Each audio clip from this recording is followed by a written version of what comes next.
اللہ الرحمن الرحیم واللیل اذا یغشا والنہار اذا تجلی وما خلق الذکر والانثى ان سعیکم لشتی فاما من اعطى واتقى صدق اللہ مولانا العظیم وصلوا علی الحبیب اللہم صل علی سیدنا مولانا محمد وعلی آلہ واصحابہ اجمعین۔ سورۃ اللیل قرآن عظیم کی ان صورتوں میں سے ہے جس میں اللہ کریم نے انسانیت کو ایک بہت ہی خوبصورت پیغام دیا ہے۔ ابتدائی 2 آیات میں قسمیں کھائی گئیں، جیسا کہ اللہ کریم کا مختلف صورتوں کے آغاز میں قسم سے آغاز ہے، یہاں بھی دن اور رات کی قسم کھا کے ایک نفسیاتی راز سے پردہ اٹھایا جا رہا ہے، وہ یہ کہ جو انسان اپنے آپ کو نیک اعمال کا عادی بنا لیتا ہے اور وہ سب کچھ اللہ کے لیے کرتا ہے، اس کے اچھے کام کتنے ہی مشکل کیوں نہ ہوں اور اس کی زندگی میں کتنی ہی سختیاں کیوں نہ آئیں، اللہ کریم اس کے راستے آسان کر دیتے ہیں۔ لوگوں کے لیے تو اطاعت و تقویٰ کا راستہ بڑا دشوار گزار اور خاردار ہوتا ہے، لیکن وہ شخص اس پر یوں خرامہ خرامہ گزر جاتا ہے جیسے اس کے راستے میں کوئی اطلس و کمخاب کے جو قالین ہے وہ بچھے ہوئے ہو،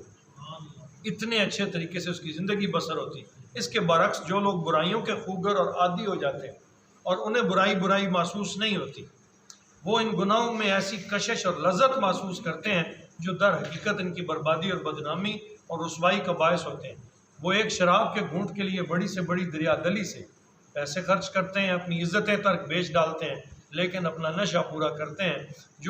جن کی زندگی میں اس قسم کی برائیاں شامل ہوتی ہیں تو اللہ کریم فرماتا ہے ہم ان کا راستہ تنگ کر دیتے ہیں، پھر ان کے راستے میں آنے والی چھوٹی سے چھوٹی مشکل بھی ان کو بڑی لگنے لگتی ہے، چھوٹی سی تکلیف کو بھی بڑا کر دیا جاتا ہے اور وہ اس میں سے گزرنے کی استعداد نہیں رکھتے، اور یہ اللہ کی طرف سے آزمائش ہوتی ہے۔ خصوصاً اس سورہ پاک کا مضمون یہ ہے۔ ارشاد الہی ہے کہ لوگوں کو دعوت حق دینا ہم نے اپنے ذمہ کرم پہ لیا ہوا، لیکن اس کو قبول کرنے پر ہم نے کسی کو مجبور نہیں کیا۔ کوئی حق قبول کرتا ہے کرے، نہیں کرتا نہ کرے، کلمہ پڑھتا ہے پڑھے، نہیں پڑھتا نہ پڑھے۔ رسول اللہ صلی اللہ تعالیٰ علیہ وسلم کو بھی بارہا یہ کہا گیا اے میرے رسول آپ پیغام پہنچا دیں، آپ کے ذمہ صرف پہنچانا فرض ہے، ہدایت کا ذمہ اللہ نے اپنے پاس رکھا ہے، اور اللہ نے بھی بندے کو مختار بنایا ہے اس سلسلے میں کہ وہ توبہ کرے، وہ معافی مانگے، وہ گڑ گڑائے، وہ اللہ کی طرف رجوع کرے تو اللہ اس کے راستے کھولتا ہے، اگر رجوع نہ کرے تو برائی کے راستے پہ چلتا رہے۔ لیکن اسی کا رب کریم فرماتے ہیں ہم نے روز آخرت اس سے حساب لینا ہے،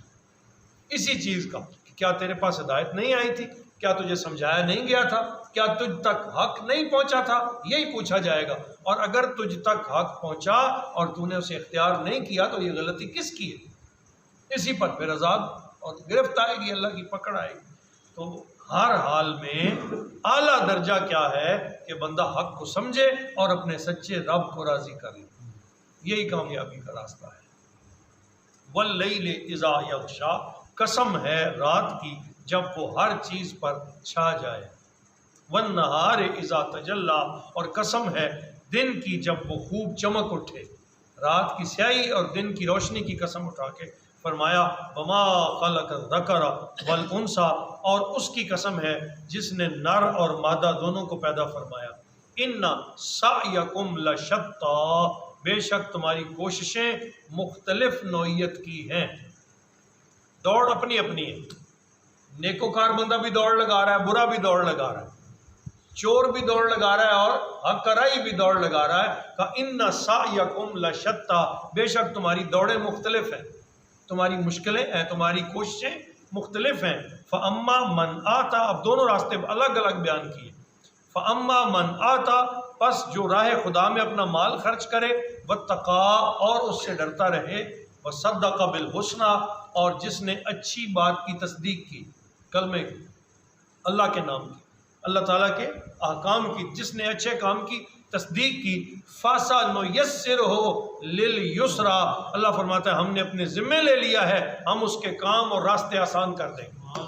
ہم اس کے کام اور راستے آسان کر دیں گے۔ شرط کیا ہے کہ وہ صرف میرا رہے، کلمہ پڑھے، میرے احکام کی پابندی کرے، نماز میں پس و پیش نہ کرے، سجدہ وقت پہ کرے۔ اللہ فرماتا ہے فَسَنُيَسِّرْهُ لِلْيُسْرَىٰ، ہم اسے آسان کر دیں گے اس کے لیے اس کے راستے،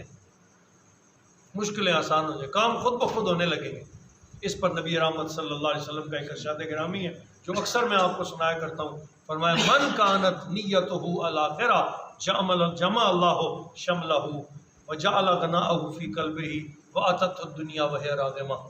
سرکار فرماتے ہیں وہ شخص جس کی نیت میں آخرت آ جائے، اللہ کریم اس کے کام آسان کر دیتے ہیں،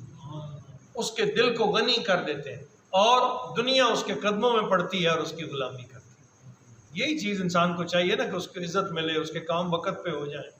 اس کا دل غنی ہو۔ تو یہ جو اللہ کا بندہ ہے اس کا دل غنی ہوتا ہے، وہ خرچ کرتے ہوئے چوکتا نہیں ہے، اللہ کی راہ میں لوٹاتا ہے، بے دریغ خرچ کرتا ہے، اور اسے یہ خیال نہیں ہوتا کہ میرا مال کم ہو جائے گا، اللہ اسے اور عطا کرتا رہتا ہے اور عطا فرماتا ہے۔ پھر فرمایا وَأَمَّا مَنْ بَخِلَ وَاسْتَغْنَىٰ، اور جس نے بخل کیا اور بے پرواہ ہو گیا، دوسری پکچر، دوسرا رخ تصویر کا، وَأَمَّا مَنْ بَخِلَ وَاسْتَغْنَىٰ، اور جس نے بخل کیا اور بے پرواہ ہو گیا اللہ سے، وَكَذَّبَ بِالْحُسْنَىٰ، اور اچھی بات کو جھٹلا دیا، اللہ کے حکم کو، نیکی کو، خیر کو جھٹلا دیا، فَسَنُيَسِّرْهُ لِلْعُسْرَىٰ، ہم اس کے آسان کام کو بھی مشکل ڈال دیں گے۔ اب یہ کون کہہ رہا ہے؟ اللہ تعالیٰ۔ میں کہوں نا تو شاید آپ کہیں جی ایسے ہی ہے، نہیں ہوگا، اللہ کی بات بل رد ہو سکتی ہے۔ کہا جو میرے راہ پہ چلے گا اس کا راستہ آسان ہوگا، جو میرے راہ سے دوری اختیار کرے گا فَسَنُيَسِّرْهُ لِلْعُسْرَىٰ، ہم آسان کر دیں گے اس کے لیے مشکل راہ، اس کو مشکل میں ڈال دیں گے۔ اب وہ دھکے کھاتا دوڑتا شام کو آئے گا کہ او ہو کچھ بھی نہیں، ادھر بھی گیا ادھر بھی، کوئی کام پورا نہیں پڑے گا۔ اسی حدیث پاک کا جو میں نے پڑھی دوسرا حصہ، حضور نے اسی آیت کا ترجمہ کیا، فَمَنْ كَانَتْ نِيَتُهُ الدُّنْيَا، کہا جس کی نیت میں صرف دنیا ہو، آخرت بھول جائے، فرق اللہ امرا، اللہ اس کے کام پھیلا دیتا ہے، وہ دوڑتا ہے لیکن مکمل نہیں ہوتا۔ وَجَعَلَ فَقْرَهُ بَيْنَ عَيْنَيْهِ، اللہ اس کی آنکھوں میں بھوک ڈال دیتا ہے، وہ 2 جمع 2 4 کے چکر میں ایسا پھنستا ہے کبھی اس کی بھوک ختم ہی نہیں ہوتی، اور دنیا اتنی ملتی ہے جتنی اس کی اللہ نے اس کے لیے لکھ دی ہے، اضافہ نہیں ہوتا۔ ساری زندگی پیسے ہوتے ہوئے محتاج، خرچ کرنے کی عادت نہیں ہوتی، جمع کرنا اس کی مقدر بن جاتا ہے، وہ اپنے وجود پہ کپڑا نہیں ڈال سکتا اچھا خرید کے، حالانکہ اس کے پاس ہوتا ہے۔ یہ دنیا کی طرف بڑا، فَسَنُيَسِّرْهُ لِلْعُسْرَىٰ، ہم آسان کر دیں گے اس کے لیے مشکل راہیں، وَمَا يُغْنِي عَنْهُ مَالُهُ إِذَا تَرَدَّىٰ، اور اس سے بھی بڑی بات ہے یہ اگلی، فرمایا اس کے کسی کام نہیں آئے گا اس کا مال جب وہ ہلاکت کے گڑھے میں جا گرے گا، کوئی شے اس کے فائدے میں نہیں جائے گی، کوئی مال اسے فائدہ نہیں پہنچائے گا، اس کے اس قسم کی وجہ سے کہ اس نے اللہ کے راستے سے دوری اختیار کر لی تھی، اس نے اپنے آپ کو راہ خدا سے دور کر لیا تھا، اس وجہ سے اس کے کسی کام نہیں آئے گا اس کا مال جب وہ ہلاکت کے گڑھے میں گرے گا۔ بس اپنے آپ کو درست کرو اور اپنی آخرت کی طرف متوجہ ہو جاؤ تو کامیابی ہے۔ تو یہ دونوں راستے بڑے کھلے کر کے اللہ تعالیٰ نے ان آیات طیبہ میں بیان فرمائے کہ جو ہدایت کی راہ پہ چلا اللہ اس کے لیے آسانیاں فرماتا ہے، اور جس کو اللہ آسان کر دے اس کے لیے مشکل کیسے آئے، اور جس کی راہیں اللہ مشکل کر دے اس کو آسان کون کرے گا۔ وما علینا الا البلاغ۔